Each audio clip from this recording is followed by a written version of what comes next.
সালাম আলাইকুম। আপনারা এই যে লাশ গাড়িটা দেখতেছেন, লাশবাহী গাড়িটা, এই গাড়িতে একটি লাশ আছে, ওনার নাম হচ্ছে হানিফ। এই পাশেই যে বিল্ডিংটা দেখতেছেন, এই 9 তলা ভবন, এই বাড়ির মালিক উনি। আর এই যে দ্বিতীয় তলা যে ফ্ল্যাটটা দেখতেছেন, এই ঘরে উনি থাকতেন। দেখেন প্রচুর বৃষ্টি হচ্ছে, সব জায়গাতে প্রচুর বৃষ্টি হচ্ছে। আজকে ওনার পাশে কেউ নাই, ওনার সন্তান নাই, কেউ নাই, উনি একা একা রাস্তার মধ্যে শুয়ে আছেন।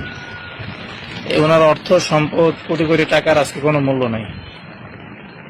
ওনার পাশে একটা সন্তানও নাই, বৃষ্টির কারণে বৃষ্টিতে ভিজে যাবে, উনি একা একা গাড়ির মধ্যে ভিজতেছেন, এই গাড়ির মধ্যে শুয়ে আছেন। দেখেন এটাই হচ্ছে দুনিয়া। হ্যাঁ, এই যে তার গতকাল, এই যে তার আজ।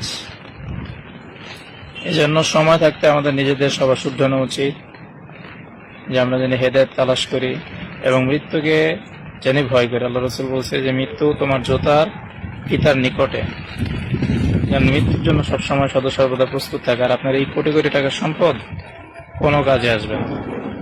এর একটা বাস্তব প্রমাণ, বাস্তব একটা চিত্র আপনাদের সামনে তুলে ধরলাম।